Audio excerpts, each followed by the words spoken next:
Hi, I'm Charlotte Reeves from Unleashed Education, and you tuned in to another episode of Edit My Photo. The dog has a really sweet and engaging expression in Fernanda's image, but it's a little hard to make out due to the fur shading her eyes. In this edit, we're going to be bringing out some detail, fixing up the dog's eye, dealing with some colour casts, and also addressing the balance and composition of the image. Feel free to follow along from start to finish or fast track through the edit using the time codes below. And as always, I welcome your questions and feedback in the comments. If you like this video, please subscribe for more pet photography, shooting and editing tips and tricks.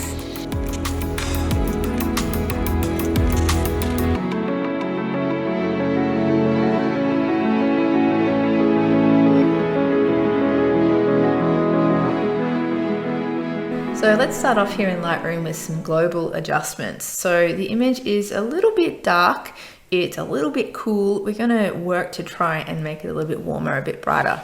So first up, I'm going to add just a touch of exposure. I'm going to bring the shadows up, the whites up, the highlights down. I'm going to need to make sure that I don't blow out the detail on the top of the dog's head here. So I'm just going to press J on the keyboard to bring up that highlight overlay. And then I'm just going to make sure I don't bring this white slider up too far because that's starting to blow out there. So let's bring it out to about there, and then the highlights down.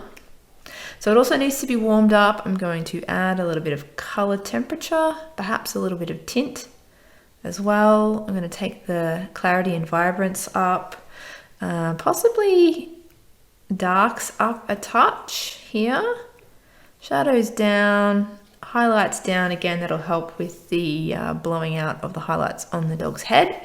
And I think that histogram is looking a lot better. So let's turn those highlight alerts off, J on the keyboard, and then just do a quick before and after here. So that's before, that's after.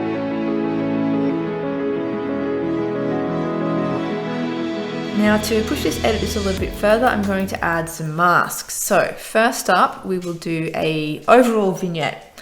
So the keyboard shortcut for adding a radial gradient is Shift M. Then we're going to draw a radial gradient over the dog's face and then invert that so that anything with the red overlay is going to be affected by this mask. To turn that overlay off so you can see a good starting point, just O on the keyboard. And then I'm just going to take that exposure down a touch, and usually I bring contrast down a bit too. So that's kind of darkening everything else off. Now I feel like the dog's face could do with a bit of brightening up. We can use a radial gradient for that as well. So again, Shift M, and I'm just going to draw this gradient just so it's contained within the sort of shadowed area of the dog's face. We don't want to go up here because that area is already quite bright.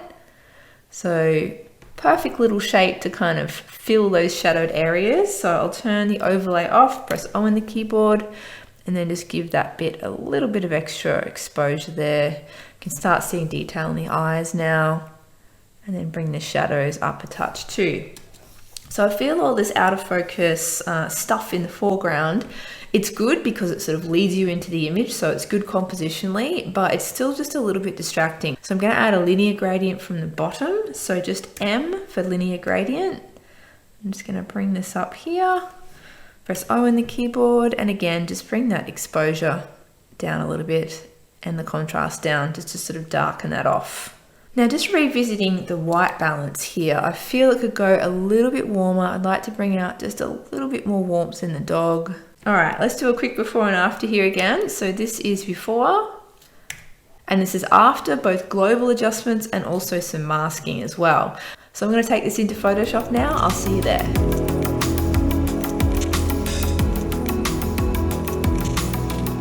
So let's start off here in Photoshop by removing some distractions. Now there's a few things that stand out to me as being a bit distracting in the image. Obviously the first thing is the leash.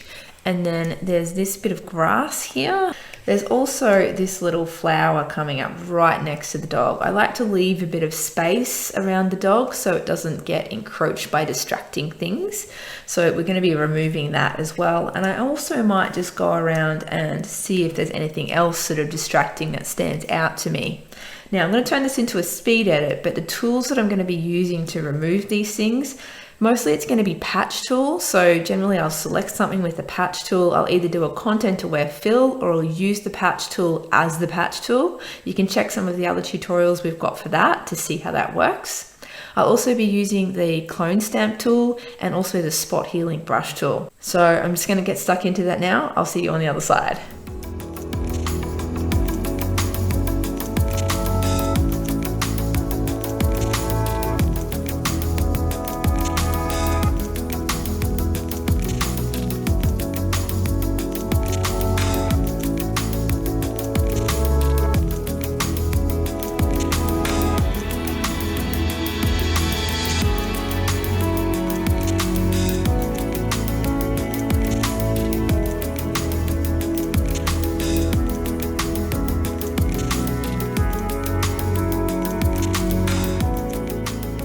Alright, so we've tied it up around the dog. I don't think there's anything too distracting in the immediate vicinity anymore, which is great.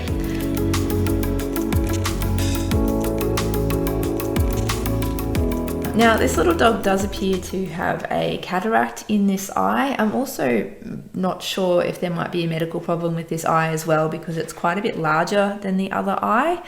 This sort of thing is tricky to deal with because it really depends on the context. So if this was maybe like an end of life shoot and the client wanted to see, you know, their dog looking healthy and not with any sort of medical problems or anything like that, it might be the sort of thing where you would do an eye swap or try and sort of fix up the appearance of that eye with the very obvious cataract. Or it might be the sort of situation where the owner is totally fine with how their dog looks and they don't want you doing anything to kind of fix any of these problems. I'm going to actually show you how I would fix this eye because I think it's a good sort of skill to have. So because the light is fairly sort of flat and even and the dog is looking straight at the camera, you can actually use the eye from the other side and flip it and then blend it in. So quickly how to do that, let's just select this side of the face, this whole eye here with the lasso tool. I'm going to press Command C and Command V on the keyboard. That copies that selection into a new layer. And now we can move that around. Now it needs to be flipped onto the other side. So you would just go to Edit, Transform, Flip Horizontal. That flips it over. And then we also need to rotate it and possibly make it a little bit bigger to match the size of the other eye. So before I do that, I'm going to change the opacity to around about 50% so I can actually see through to the layer underneath so I can position it properly. So let's just go Command T to transform. And first of all, I'm going to try and get it based on the actual nose here and the position of the eye and the face. I'm going to try and get it rotated to the right spot. Now I'm going to try and position it over the other eye. You can definitely see there's a bit of a size discrepancy there. So I'm just going to pull this a little bit bigger and then just try and move it around to get it in the right spot. Okay, I think it might be about right there. So I'm going to press Enter on the keyboard to commit the transformation. And then take that opacity back to 100%. And now I'm going to add a mask. And I want to add a black mask so I can paint with the white brush to reveal the eye in that layer. So if I hold down Option on the keyboard, press the mask button, and now we can't see it at all. And let's just choose a brush. So B on the keyboard, white brush, and I'm just going to paint into the eye here to reveal this eye underneath. So let's just turn that off and on. So you may need to just reposition this slightly. You can just press V on the keyboard to change to the move tool and then just the arrow keys to kind of get it into the right spot. So, I mean, it is quite a different looking eye, but I think we've basically got this fairly right. Down a little bit, and we might even need to rotate it just a little bit more. So it can be a little bit fiddly getting this right, but it is worth it. Okay, that's not too bad. Now the big test would be when we zoom out and we see if this looks realistic. I think it actually doesn't look too bad. Let's just turn that off, on again. Now the eye on that side, the lighting is fairly even, but the eye on that side is very slightly darker. So I'm just going to add a curves adjustment to this layer. So let's just go in and go curves. So we only want this curves adjustment to apply to the layer directly underneath it. So to do that, hold down Option, the icon changes when you get in the border between the two layers, and then you just click. And it will just make sure that that curves layer only applies to the layer directly underneath it. So in curves here, I want to darken this, so I'm just going to pull this down a little bit.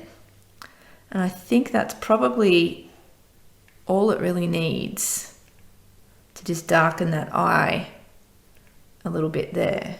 Okay, I think that's a pretty good eye transplant there. So I'm going to flatten all that down because I'm happy with everything there. So I have a custom keyboard shortcut set up for that.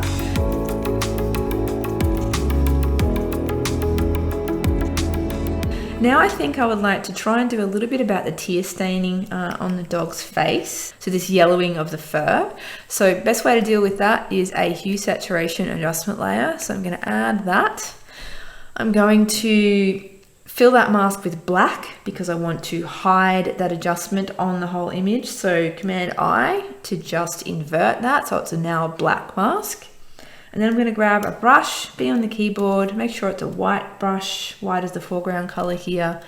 And I'm just going to start painting into these areas. Now you won't see anything yet because I haven't actually done anything to the hue saturation adjustment layer. So I haven't made any adjustments yet. But when I grab this little finger spotter icon, I can click on the yellow area and then drag to the left. It'll pick up yellows as the dominant color. So I don't want to take too much of the saturation out, but I do want to take the lightness up, and that's going to really help clean up those yellowish kind of areas. So that's before, that's after. Let's just take a quick look of where that mask's going because I might need to fix it up. So backslash on the keyboard. And then I'm just going to make sure I'm painting into the area where that yellowy kind of fur is. Okay, backslash again to turn that off, turn that layer off and on. And I think that's really all it needs. On this background layer, I'm also going to use the dodge tool a little bit. So that will help to lighten those areas as well. So dodge tool.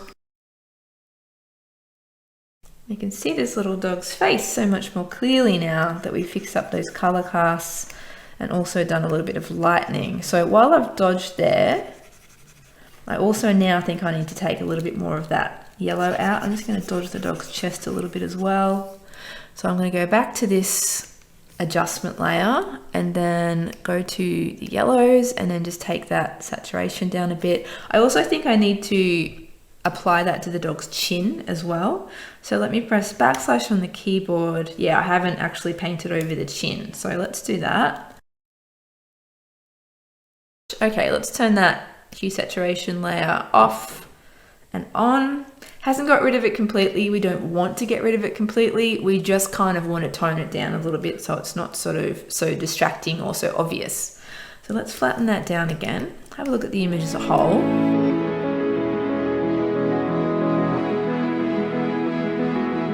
So thinking about the crop, now I haven't cropped this at all yet. I do kind of like the fact that the dog is a little bit off center because the head is a little bit tilted, but I think we're probably going to end up chopping some of the left off the image. So what I'm going to do is try and balance out the little flowers a little bit better. So this flower on the front here, I'm going to grab that with a lasso tool and then copy, paste it onto a new layer. I'm going to move it over here and then I'm going to flip it so that it doesn't look identical because that's a dead giveaway that you've been doing tricky stuff like that. So let's go edit, transform, flip horizontal. I'm also just going to make it a little bit smaller. I'm going to position it about maybe about here, and then I'm going to add a black mask. So option and then click on the mask. Grab a brush, a white brush, and where did it go? I think it was in here. Here we go. Just going to paint in the area where I know it is. and just add that sort of flower back in there. And this little section of stalk here is a bit of a dead giveaway, so I'm going to flatten that down and then actually just get rid of that little bit of stalk. So I think that will help to kind of balance up those flowers a little bit better.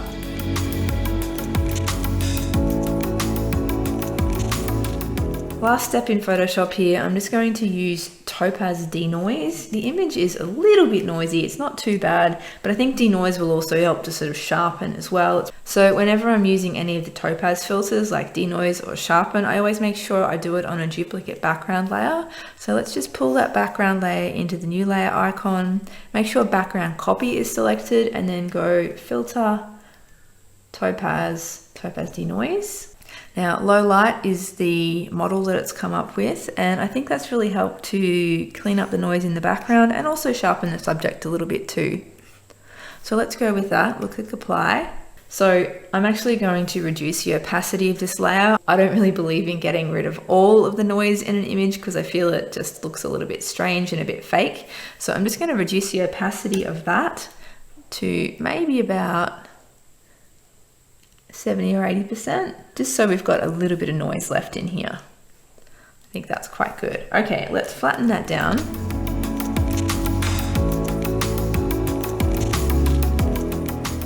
Now I can't help myself, I'm a bit of a perfectionist, so I'm just gonna have one last little tidy up of the dog's face. I feel there's a few little bits of hairs and things I could probably get rid of.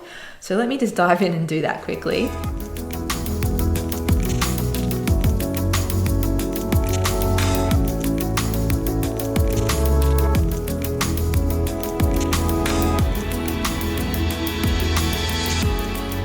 Okay, so we're all finished here in Photoshop. I'm going to meet you back in Lightroom and we're going to do the final crop there.